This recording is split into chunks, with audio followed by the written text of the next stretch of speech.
Now, I won't be before you very long, so let's talk about it. Last week we had what I'm looking forward to with AEW, Ring of Honor, and the independent scene in WWE, but we got two more companies, places, brands to look at, and we're starting with TNA, and obviously there's going to be some turnover, so the continued growth of the Knockouts division is imperative. Signing Lei Ying Lee was a big step, and they are of course going to lose Jordynne Grace to the WWE, so you have to bring in new talent. Stephanie Vaquera is going to be out for the time being.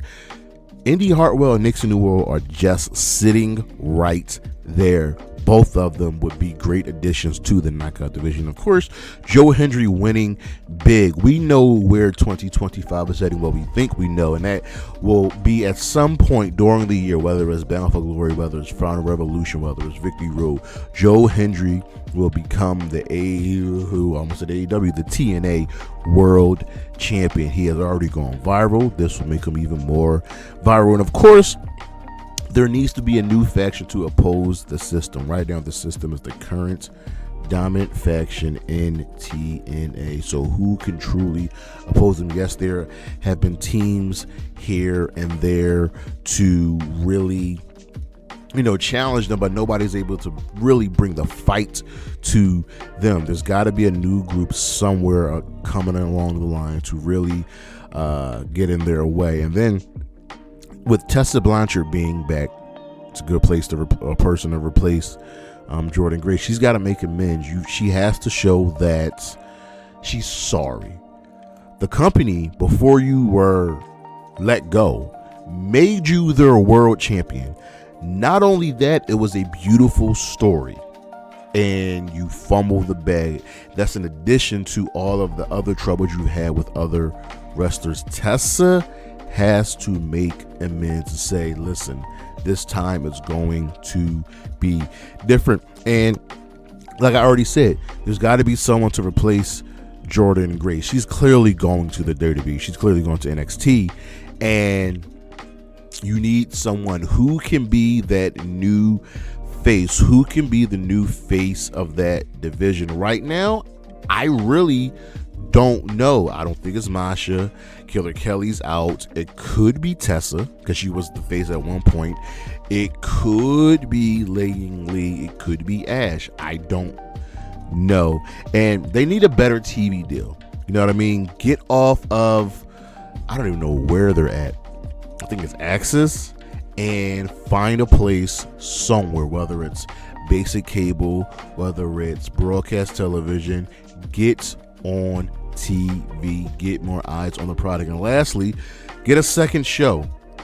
I think these guys would be very well to have a second show somewhere to utilize that talent, whether it's strictly online, whether it's through some streaming platform. Tubi is sitting right there, and everybody has Tubi. But that's what I'm looking forward to in 2025 with TNA as we move over to NXT. Listen, the men have to step up. The women have just been outshining the men. It's just that obvious.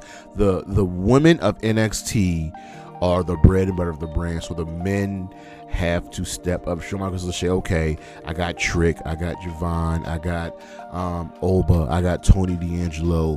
What can I do to elevate these men? And can Julia and Stephanie Vaquera replace Roxanne Perez? Roxanne's clearly getting caught up to the main roster. She does not need to be in NXT at all. She is bound for bigger and better things. So when she takes that step, can Stephanie replace her, be that face of the brand? And sticking with the face of the brand of that women's division, Jada Parker needs that mega push. Yes, she lost to Lola Vice, who is fine, but she doesn't have the it factor like Jada Parker has. Jada Parker is a star. I see it, you see it, we all know it. She needs to get that mega push, and the women's tag team titles have to come back to NXT at some point. They cannot be on the main roster all of the time. Make a dominant team in NXT and have them bring the belts down. Ethan Page is going to get moved up to the main roster. Move him up to the main roster and have him feud with CM Punk. I am looking forward to that because, well, remember, their interactions before NXT calls for it, and Obafemi will be taking over. Put the world championship on him and let him ride. It's got to happen. Obafemi is just that guy in NXT. The tag division needs to be fleshed out just a little bit more. For Axiom, for some reason, just can't lose these tag team titles. So who can ultimately challenge them? Build it up back to when we had it like the Black and Gold and Andre Chase and Tony D'Angelo. They've got to step up. They can also be the face of the brand. D'Angelo is the current North American champion. Andre Chase just lost Chase U, but that redemption story of him bringing them back will work. Tony D'Angelo, his gimmick, I don't think would work on the main roster, but flesh it out some more and build up the family. Wesley and Javon Evans are the two dudes that are just there. They're there. They're in good stories. They're in good matches, but something's missing, and they have to keep going. And you have to keep building and watch them take over in 2025. And lastly, crossover with other promotions. Don't just cross over with TNA. Maybe make a call to the NWA. Maybe make a call to GCW. Maybe make a call to another independent promotion, but let it happen. What can we look forward to with TNA and NXT in 2025? I don't know, but I'm looking forward to seeing what happens. Peace.